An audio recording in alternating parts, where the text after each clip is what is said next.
Hello everyone, welcome back to my channel. I hope you all are doing well. One day one concept की series में आज ये 5th class है और paper 1 से related ये 2nd क्लास है। आज के इस क्लास में बहुत ही मैं इंपॉर्टेंट टॉपिक लेकर के आई हूँ, जिससे हर बार हमारे पेपर में क्वेश्चंस पेपर 1 में आते ही आते हैं। या तो उसके फुल फॉर्म पूछ लेंगे, या ईयर ऑफ एस्टेब्लिशमेंट पूछ लेगा, या फिर हेडक्वार्टर पूछ लेगा। तो ये द मोस्ट इम्पॉर्टेंट टॉपिक है, जिससे हमें हर बार क्वेश्चन देखने को मिलते हैं, अपने पेपर में फ्रीक्वेंटली पूछे जाते हैं। तो इस आज के क्लास में हमें पढ़ना है important educational schemes, programmes and institution. Name क्या होगा, फुल फॉर्म क्या होगा और ईयर ऑफ एस्टेब्लिशमेंट क्या होगा। नंबर 1 है SSA, जिसका फुल फॉर्म होगा सर्व शिक्षा अभियान, जो कि आया था 2001 में और इसका हेडक्वार्टर है न्यू दिल्ली में। नंबर 2 है समग्र शिक्षा अभियान। समग्र शिक्षा अभियान जो आया था 2018 में आया था, और ये एक सेंट्रली स्पॉन्सर स्कीम है। और इस समग्र शिक्षा अभियान के अंडर में 3 बॉडीज काम करते हैं, मिलकर के काम करते हैं। सर्व शिक्षा अभियान और रमसा राष्ट्रीय माध्यमिक शिक्षा अभियान, और third one is teacher education. इस बार जो है पेपर 1 में समग्र शिक्षा अभियान से भी क्वेश्चन आया था। नंबर 3 है NCT, the most important. NCT हमें जानना ही जानना चाहिए। NCT का फुल फॉर्म है national council for teacher education, और इसका हेडक्वार्टर यहाँ मैंने लिख दिया है न्यू दिल्ली। NCT से रिलेटेड हमें 3 इयर्स याद रखने हैं। नंबर 1 है 1973। 1973 में ये ओरिजिनली एग्जिस्टेंस में आया था, established as an advisory body। Number 2 है 1993, पार्लियामेंट के थ्रू एक एक्ट आया था, NCT एक्ट, जो कि 1993 में आया था। और नंबर 3 है जब ये स्टैच्यूटरी बॉडी बना था, तो 1995 में NCT जो है स्टैच्यूटरी बॉडी बना था, और जो है ये 17 अगस्त को बना था। एक बार हमारे PYQs में आया हुआ है कि NCT जो है कौन से डेट को और कौन से ईयर को स्टैच्यूटरी बॉडी बना था। वहाँ पर ढेर सारे चार ऑप्शन थे, जिसमें 17, 18, 21 इस तरह के थे। अगस्त 1995, तो हमें अपने माइंड में रखना है 17 अगस्त 1995 को ये NCT जो है स्टैच्यूटरी बॉडी बना था।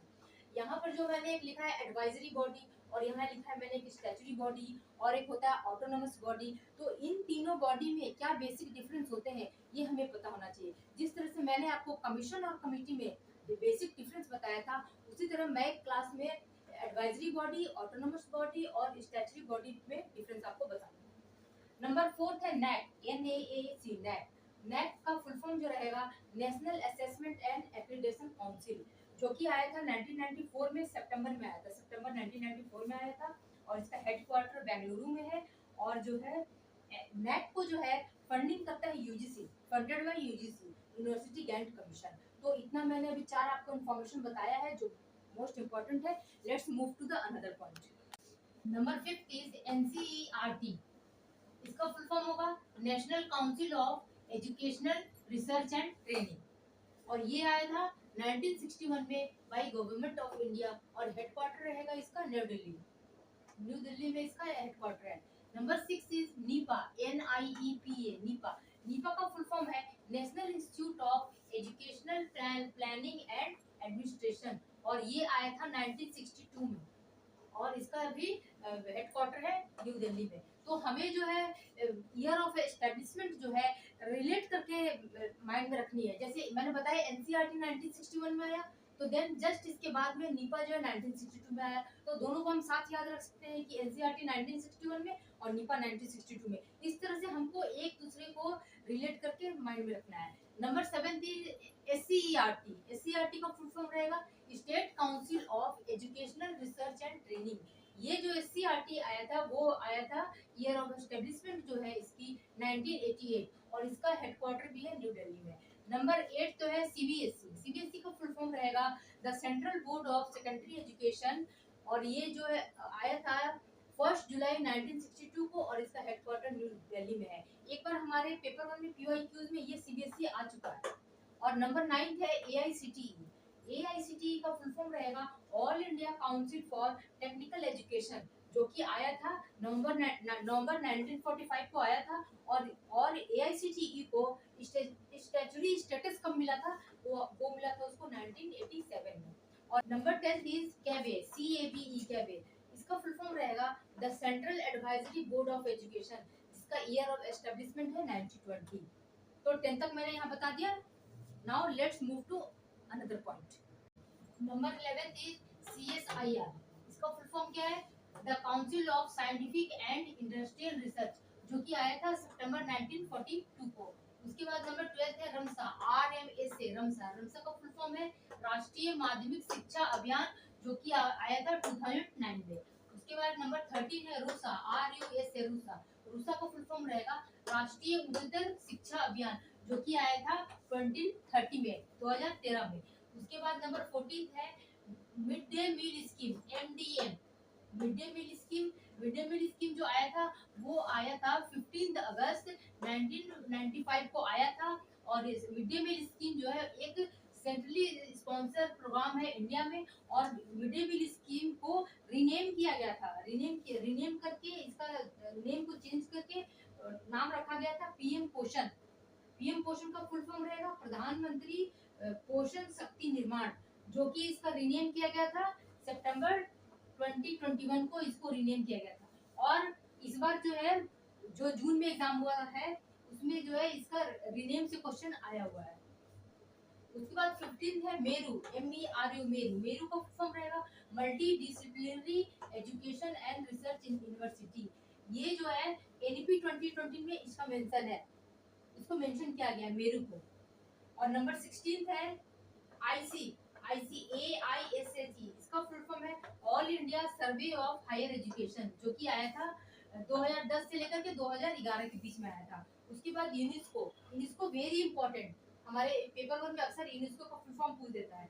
यूनेस्को का फुल फॉर्म रहेगा United Nations educational scientific and cultural organisation, जो कि आया था 16 नवंबर 1945 को। तो अभी तक मैंने जो जितना बताया है आपको, जो भी एजुकेशनल इंस्टीट्यूट है, प्रोग्राम है, ये सब बहुत ही इंपॉर्टेंट है। Now move to next point.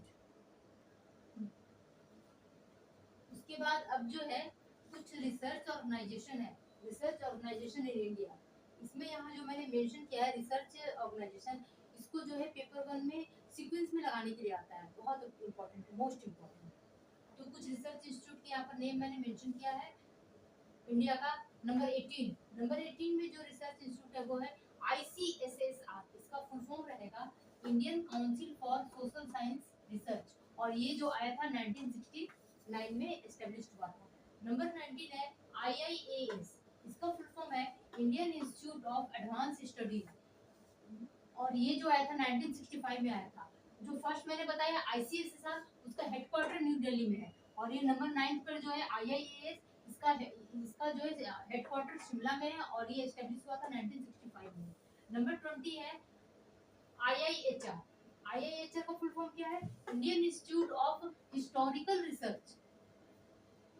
इसका जो है एस्टेब्लिशमेंट हुआ था 1972 में, और इसका हेडक्वार्टर न्यू दिल्ली में है। उसके बाद नंबर 21 है IIPR।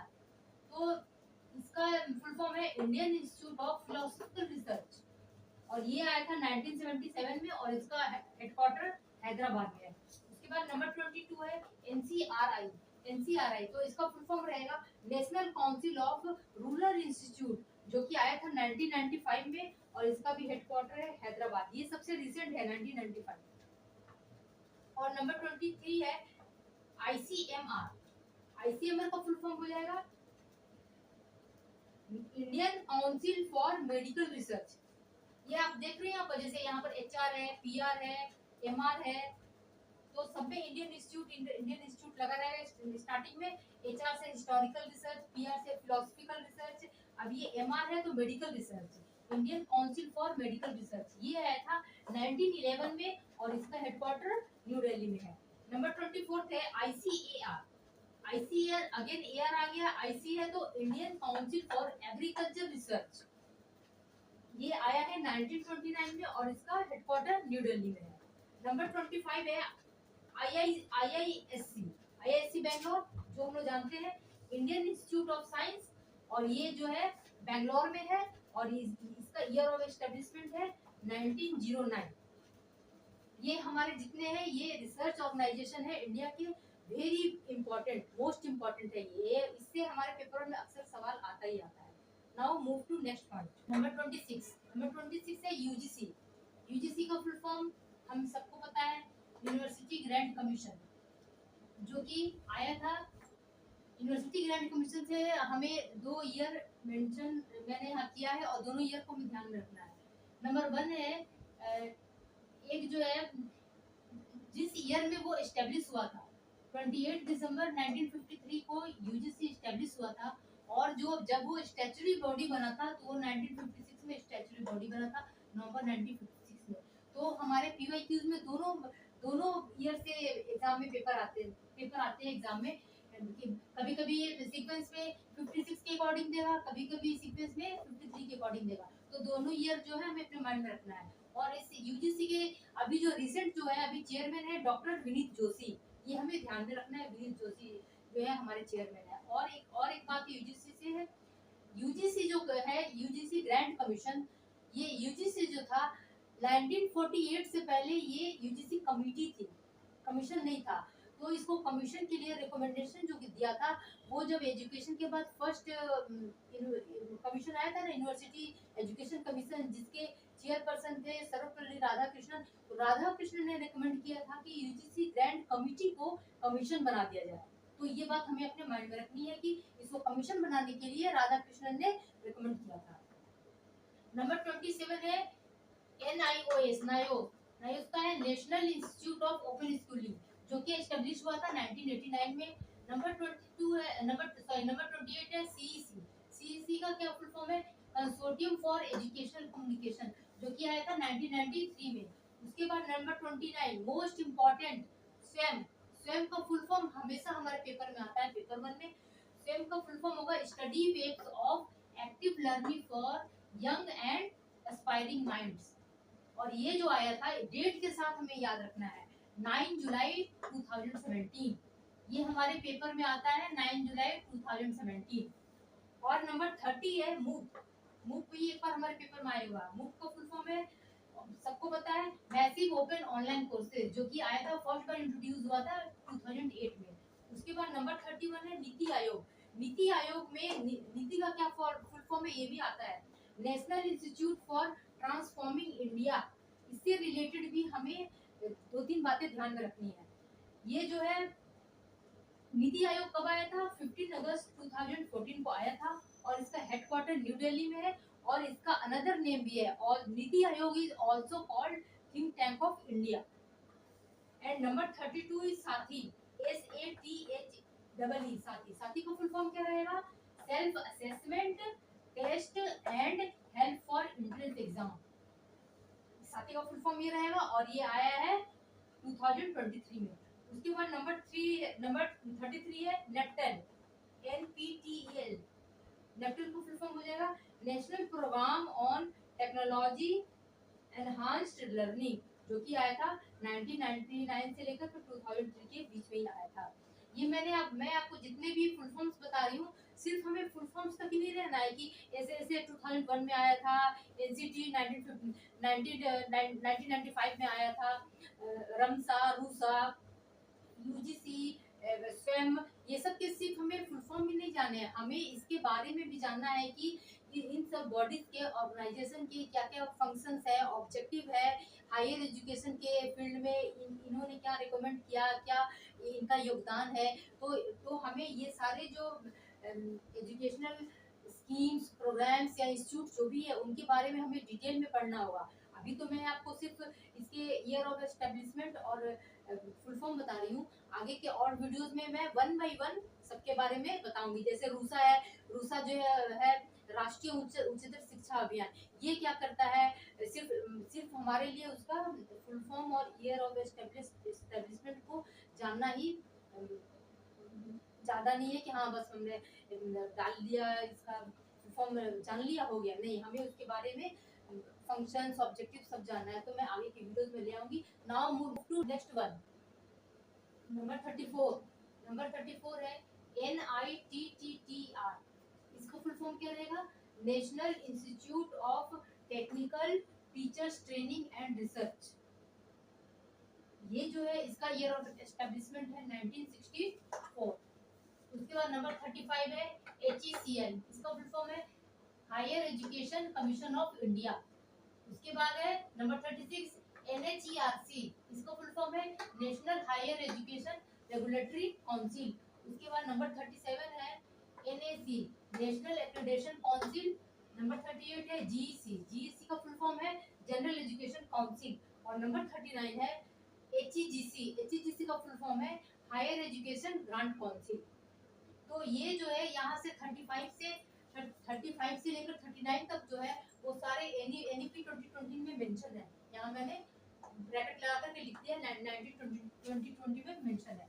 उसके बाद नंबर 30, उसके बाद हाँ 39 तक मैंने बता दिया। नंबर 40 है NCVET, इसका फुल फॉर्म है national council for vocational education and training.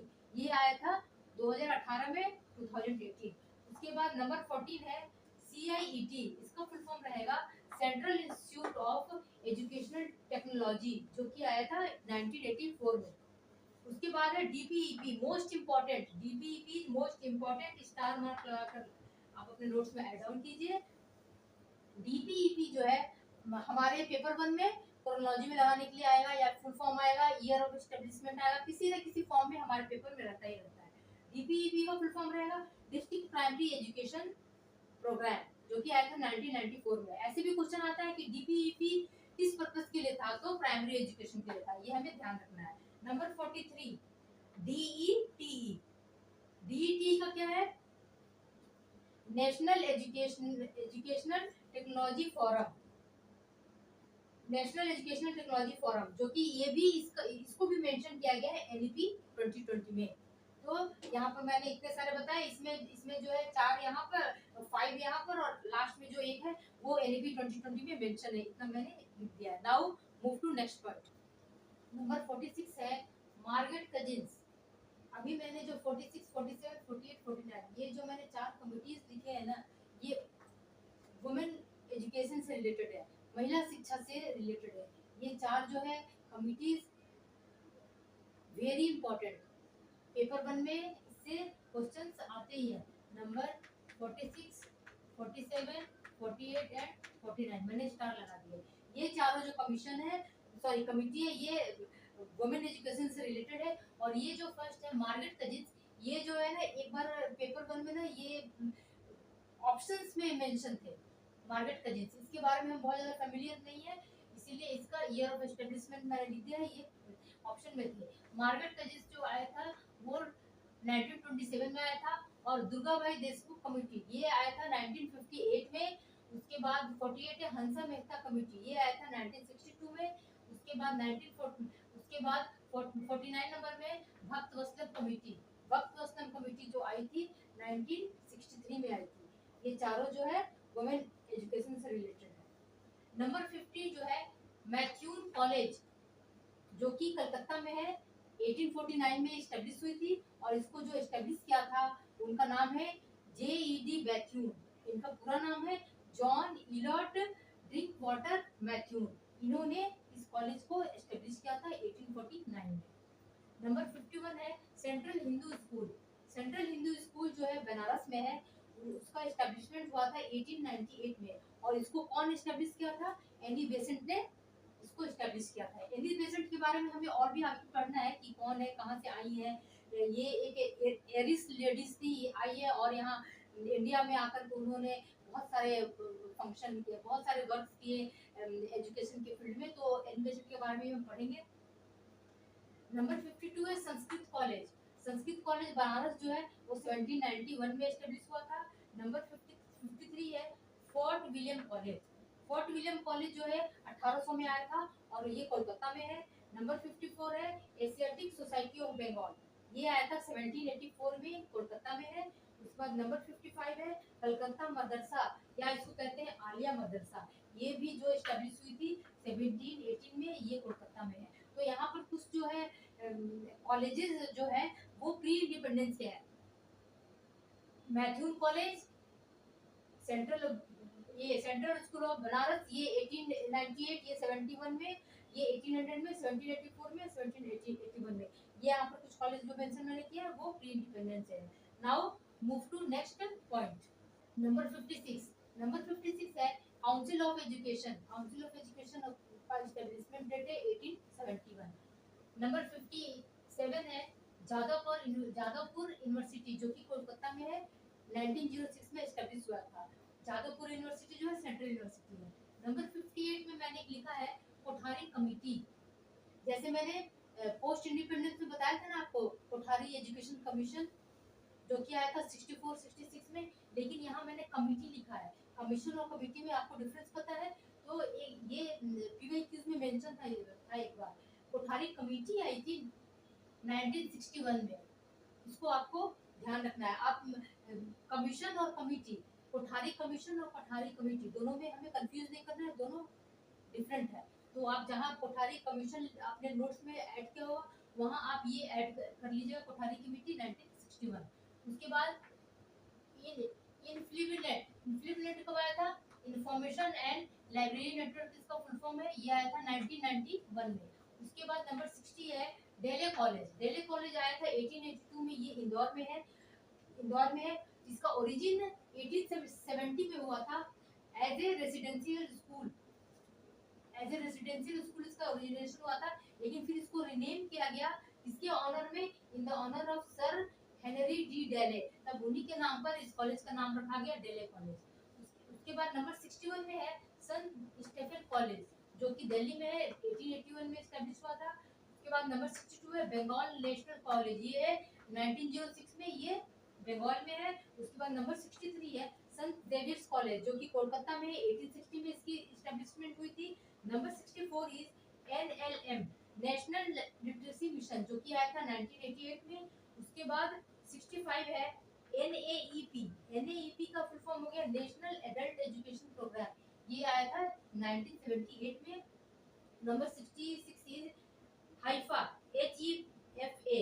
Haifa क्या होता है full form? Higher education finance agency, जो कि स्टार्ट हुआ था 2017 में।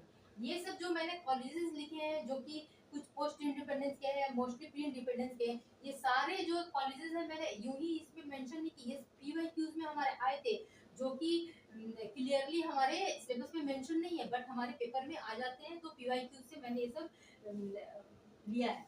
उसके बाद यहाँ पर 66, उसके बाद number 67 national policy on ICT, ये भी हमारे पीवाईक्यूज में है। नेशनल पॉलिसी ऑन आईसीटी आया था 2012 में। उसके बाद नंबर 68 मोस्ट इम्पोर्टेंट सलमान का स्टेटमेंट। हर एक पेपर वन में चाहे जितने भी शिफ्ट होते हैं, कहीं ना कहीं किसी न किसी फॉर्म में सलमान का स्टेटमेंट में क्वेश्चन पीवाईक्यू में या फिर ऑब्जेक्टिव में मेंशन रहती है 1994, जो कि ये पर्सन विद डिविजिबिलिटी से रिलेटेड है। इसके बारे में और मैं डिटेल में बताऊंगी आपको। 68, उसके बाद 69 है आईओटी का फुल फॉर्म हमारे पेपर में आया है, इंटरनेट ऑफ थिंग्स। और नंबर 70 है, आज मैंने 70 तक आपको करा दिया। नंबर 70 है आईओई इंस्टीट्यूट ऑफ एमिनेंस, इसका स्टार्टिंग हुआ था 2070 में, और ये यूजीसी ने स्टार्ट किया था institute of eminence. Institute of eminence क्या होता है, इसके लिए मैं एक वीडियो लेकर आऊंगी। तो इतना मैंने आज आपको एजुकेशनल स्कीम्स, प्रोग्राम और जितने इंस्टीट्यूट्स होते हैं, कॉलेजेस होते हैं, वो सारे मैंने यहाँ मेंशन कर दिया है। आप इन सारे को अपने नोट्स में ऐड ऑन कीजिए, बार बार रिवाइज कीजिए, और this is all about today. उसके बाद फिर कल के वीडियो में फिर मैं पेपर 1 से रिलेटेड ही ले आऊंगी, क्योंकि 3 डेज पेपर 2, 3 डेज पेपर 1 होते हैं। तो कल के वीडियोस में पेपर 1 से रिलेटेड कुछ इंपॉर्टेंट टॉपिक रहेंगे। Be serious in your preparation. All the best for your preparation. Thank you.